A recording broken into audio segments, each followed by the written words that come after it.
ورحمۃ اللہ وبرکاتہ۔ وعلیکم السلام۔ سب تعریفیں اللہ رب العزت کے لیے جو سارے جہانوں کا خالق و مالک ہے، اور سچے ہیں اس کے پیارے حبیب پاک نبی حضرت محمد صلی اللہ علیہ وسلم، جن کی تعلیمات تمام انسانوں اور بالخصوص مسلمانوں کے لیے ہدایت اور کامیابی کا ذریعہ ہے۔ آج کی جو تقریب ہے، آپ جانتے ہیں کہ یکم اسکول محمد کیمپس اس کا اینول فنکشن ہے، اور اسی حوالے سے اس تقریب کا انعقاد کیا گیا ہے۔ اور یکم اسکول محمد کیمپس اس کی کامیابی کا یہ تیسرا سال ہے۔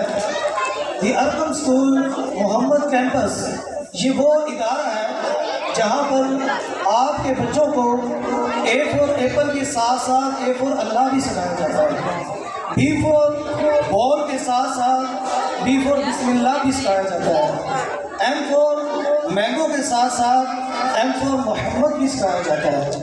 مختصر یہ کہ دنیاوی تعلیم کے ساتھ ساتھ یہاں پر آپ کے بچوں کو دینی تعلیم جو ہے اس سے آراستہ کیا جاتا ہے۔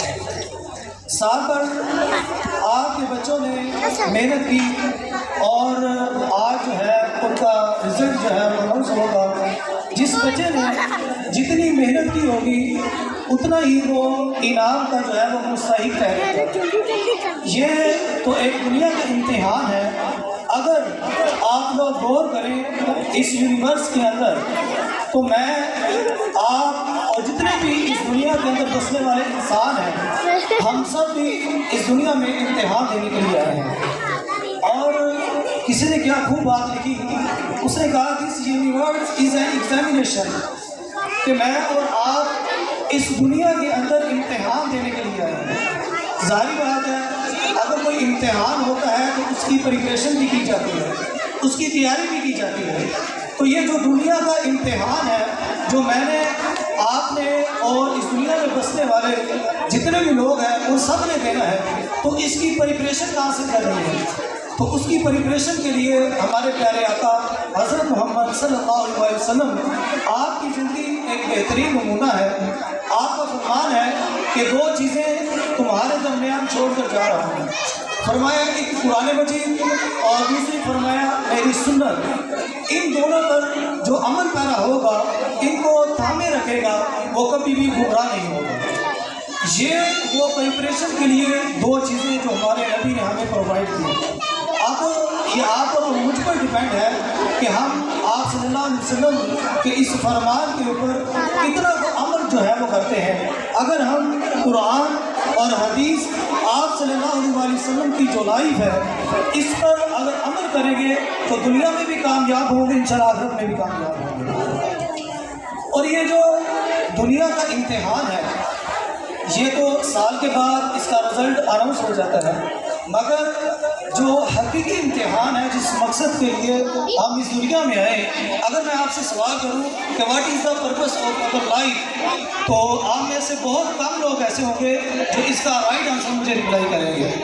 چونکہ یہ دنیا ہے، اس کے اندر رنگینی ہے، اور ہم لوگ اس دنیا کے اندر اتنے مگن ہو چکے ہیں کہ ہم دنیا کے لیے بہت زیادہ سٹرگل کر رہے ہیں، اپنی آخرت جو ہے اس کی اتنی پرواہ نہیں کرتے۔ حالانکہ جو ریئل ہمارا ایگزام ہے وہ اس دنیا کے اندر ہے کہ ہم نے یہاں پر جو محنت کرنی ہے، اس کا جو رزلٹ آئے گا وہ بروز قیامت آئے گا۔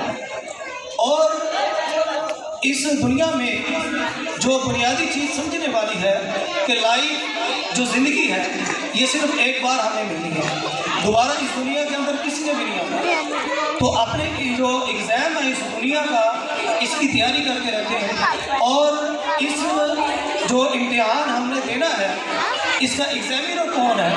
اس کا ایگزامینر جو ہے وہ اللہ باری تعالیٰ ہے۔ جب روز قیامت ہمارے نام اعمال جو ہے وہ کھولے جائیں گے، اس کے مطابق ہمیں جزا یا سزا ہوگی۔ تو دنیا کے امتحان کے لیے ہم بڑی سٹرگل کرتے ہیں، اسی طرح ہمیں اپنی جو حقیقی لائف ہے جو مرنے کے بعد ہمیں ملنی ہے، اس کے لیے ہم کتنا کو غور و فکر کرتے ہیں، اس کے لیے ہم زندگی کے اندر کتنی جو ہے وہ سٹرگل کر رہے ہیں، یہ ہمیں اس کے متعلق جو ہے وہ سوچنا ہوگا۔ ہمارے لیے آپ صلی اللہ علیہ وسلم آپ کی زندگی ایک بہترین نمونہ ہے۔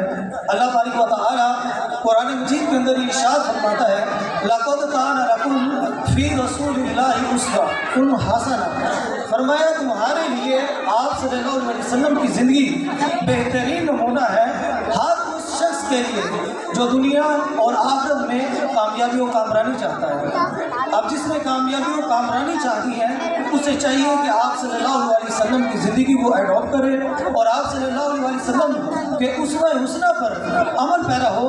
جس طرح آپ صلی اللہ علیہ وسلم نے اس دنیا میں زندگی گزاری ان کو فالو کرتے ہوئے اسی طرح ہمیں جو ہے وہ زندگی گزارنی چاہیے۔ آئی تھنک 1985 کی بات ہے، ایک برٹش تھا، اس نے ایک کتاب تحریر کی۔ اس کتاب کا نام تو مجھے یاد نہیں ہے ابھی فی الحال، لیکن اس کتاب کے اندر اس نے لکھا کیا تھا وہ آپ کو جو ہے بتا دیتا ہوں۔ اس کتاب کے اندر اس نے حضرت آدم علیہ السلام سے لے کر 1985 تک جتنے بھی لوگ اس دنیا میں آئے بہترین شخصیات ان کو انہوں نے لکھنا چاہا کہ 100 ایسی شخصیات جو حضرت آدم علیہ السلام سے لے کر 1985 تک آئی، انہوں نے کہا کہ 100 ایسی شخصیات میں اپنی کتاب میں درج کرتا ہوں۔ 100 شخصیات میں اس نے اپنی کتاب میں نام لکھے۔ اب جب اس نے یہ 100 شخصیات کے نام لکھ لیے، اس کے بعد اس نے کہا مزید جو ہے 50 اس میں لیفٹ کر دیتا ہوں اور 50 جو ہے وہ رکھ لیتا ہوں۔ اب 50 اس نے لیفٹ کر دیے، 50 باقی رہے۔ اس نے کہا مزید ان میں سے 40 جو ہے وہ شخصیات وہ چھوڑ دیتا ہوں، 10 جو ہے وہ ٹاپ پر رکھتا ہوں۔ اس نے کیا کیا، اس نے 40 بھی نکال دیے، اب پیچھے 10 شخصیات بچی۔ اب اس نے 10 شخصیات میں بھی اس نے کہا ایک شخصیات کائنات کی جو ہے اب اس کو لکھنا ہو جو کائنات کی بہترین شخصیت ہے۔ اس نے 9 کو فارغ کیا اور ایک کا نام لکھا، اور وہ ایک کون تھے؟ آپ کے میرے پیارا حضرت محمد صلی اللہ علیہ وسلم کی ذات پاک تھے۔ ساتھ میں اس نے اس کی ریزن بھی لکھی۔ اس نے کہا کہ میں نے یہ نام لکھا، اس کے ساتھ اس کی ریزن کیا ہے؟ ریزن یہ ہے کہ کائنات کے اندر کہتا میں نے ایسی شخصیت نہیں دیکھی کہ جس کے لیے لوگ اپنی جانیں قربان کر دینے کے لیے تیار ہیں۔ سبحان اللہ، کہ لوگ اپنا تن من دھن سب کچھ نچھاور کر دینے کے لیے قربان ہو۔ کائنات کے اندر کہتا میں نے ایسی شخصیت نہیں دیکھی۔ دیکھیں آپ غزوہ بدر ہے، 313 تھے اور سامنے ہزاروں کی تعداد میں لوگ تھے، تو وہ جو 313 تھے انہوں نے بہادری کی جو مسائل قائم کی کہ آپ صلی اللہ علیہ وسلم سے انہوں نے کہا کہ یا رسول اللہ اگرچہ ہم تعداد میں کم ہیں لیکن ہماری جانیں جو ہیں، ہمارے ماں باپ جو ہیں وہ آپ پر قربان ہیں۔ تو اس شخص نے، وہ جو برٹش تھا، اس نے ٹاپ پر آپ کے اور میرے پیارے آقا حضرت محمد صلی اللہ علیہ وسلم آپ کے نام کو لکھا کہ کائنات کی یہ بہترین شخصیت ہے۔ اور یہ لکھنے والا کون ہے؟ ایک نان مسلم ہے، مسلم نہیں ہے۔ دیکھیں ایسی شخصیت ہے آپ کے اور میرے پیارے آقا کہ دنیا کے اندر ہمیں زندگی گزارنے کا طریقہ بھی بتا دیا، نہ صرف ایگزام کے متعلق بتایا۔ آج اگر ہم دنیا میں دیکھتے ہیں کہ جو ایگزام ہم سال کے بعد دیتے ہیں اس کے لیے ہم بڑی تیاری کرتے ہیں، لیکن جو آخرت کا امتحان ہے ہمارے نبی نے تو اس جو سوال پوچھے جانے ہیں اس کے متعلق ہمیں سب کچھ بتا دیا۔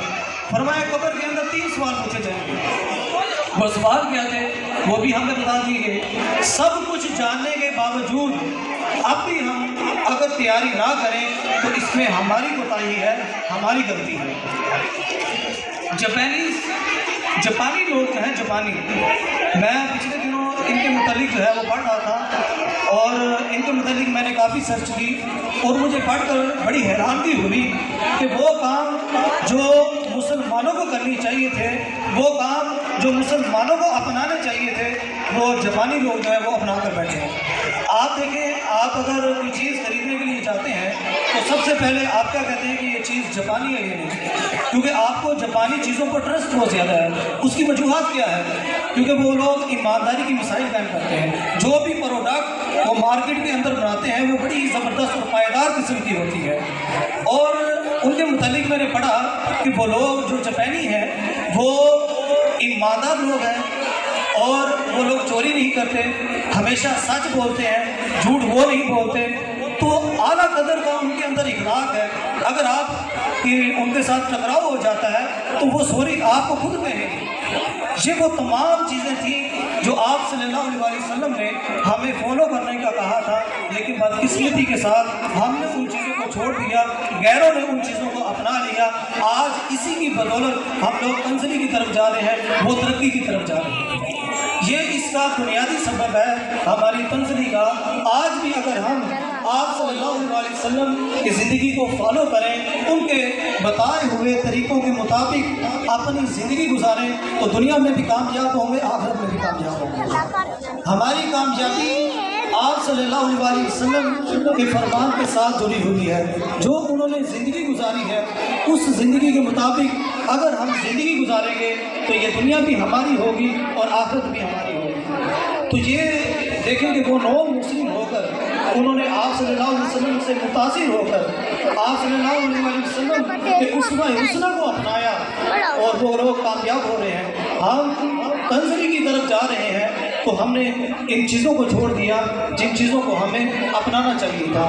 مختصر بات کروں گا اور آخر بات کروں گا، اس کے بعد آپ سے اجازت چاہوں گا۔ قرآن مجید اللہ رب العزت کی بابرکت کتاب ہے، اور یہ وہ لاریب کلام ہے جو ہم کو عطا کیا گیا۔ دنیا میں جتنی بھی کتب ہیں وہ سینے کے اندر محفوظ نہیں ہوتی۔ قرآن مجید دنیا کی واحد کتاب ہے جو مسلمانوں کے سینے کے اندر محفوظ ہو جاتی ہے۔ اس کے حافظ آپ کو ملیں گے، دنیا بھر میں ملیں گے، اور جتنی بھی کائنات کے اوپر آسمانی کتب یا صحیفے نازل ہوئے، آپ کو ان کا نہ کوئی حافظ دکھائی دے گا، نہ کوئی ان کا عالم دکھائی دے گا، چونکہ ان میں تحریف ہو چکی، اور نہ ہی وہ سینوں کے اندر جو ہے وہ محفوظ رہتی تھی۔ یہ قرآن مجید ایسا لاریب کلام ہے جو دلوں کے اندر جو ہے وہ محفوظ ہو جاتا ہے۔ تو بہترین قومیں اس وقت بنتی ہیں جب وہ اپنے نبیوں کے فرمان کے مطابق اپنی زندگی گزارتے ہیں۔ تو آج ہماری بدقسمتی دیکھیں کہ سب کچھ ہمارے پاس موجود ہے، آپ صلی اللہ علیہ وسلم کی زندگی ہمارے پاس موجود ہے، لیکن ہم اس سے فائدہ نہیں اٹھاتے، ان کی زندگی کو فالو نہیں کرتے، اور آج ہمارا حال کیا ہے؟ ہم ترقی کی بجائے تنزلی کی طرف جا رہے ہیں۔ تو اپنی زندگی کے اندر ہمیشہ اس بات کو یاد رکھیے گا کہ ہم اس دنیا کے اندر ایگزام دینے کے لیے آئے ہیں، اور اس کی پریپریشن آپ کرتے رکھیے گا۔ اور اس کی پریپریشن کیا ہے وہ میں نے آپ کو بتا دی کہ دو چیزیں، ایک قرآن مجید اور دوسری آپ صلی اللہ علیہ وسلم کی سنت اور حدیث مبارکہ ہے۔ ان کو ہم پڑھیں گے، ان کو سمجھیں گے، اور اپنی زندگی کے اندر اس کو امپلیمنٹ کریں گے، تب ہی ہم دنیا اور آخرت دونوں میں کامیابی حاصل کر سکتے ہیں۔ ایک کامیابی وہ ہے جو ہم اس دنیا کے اندر دیکھتے ہیں اور ہم سمجھتے ہیں کہ اس بندے نے بڑی کامیابی حاصل کر لی۔ ایک کامیابی وہ ہے جس کو اللہ تعالیٰ کہتا ہے کہ یہ کامیابی ہے۔ ایک میرا سوچنا ہے، ایک میری فہم و فراست ہے، ایک آپ کا سوچنا، آپ کی فہم و فراست ہے۔ اب دیکھیں اللہ پاک جو عقل دینے والا ہے، جو دانائی دینے والا ہے، اس نے بھی ایک چیز کو کامیابی کہا۔ وہ کون سی چیز ہے؟ اس کا تذکرہ اللہ رب العزت نے سورۃ بروج کے اندر ارشاد فرمایا، ان الذین آمنوا وعملوا الصالحات لهم جنات تجری من تحتها الانہار ذلک الفوز الکبیر۔ فرمائے بے شک وہ لوگ جو ایمان لائے اور جنہوں نے اچھے کام کیے، ان کے لیے اللہ نے جنتیں رکھی ہیں۔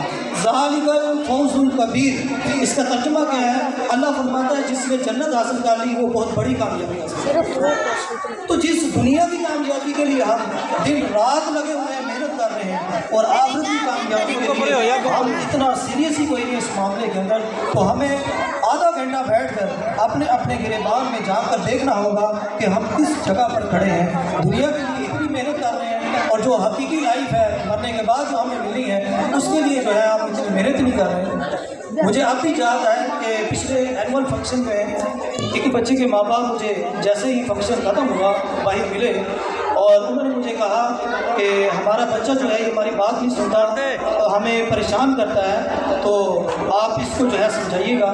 تو آج وہ شخصیت لیکن ہمارے درمیان موجود نہیں ہے، اللہ رب العزت ان کی بخشش اور ان کی مغفرت فرمائے۔ تو یہ زندگی کا تسلسل جو ہے یہ چلتا ہی رہے گا۔ آج میں آپ کے سامنے ہوں، کل میں آپ کے سامنے موجود نہیں ہوں گا، تو یہ جو باتیں آپ کو کہی ہیں اس پر ضرور غور و فکر کیجیے گا۔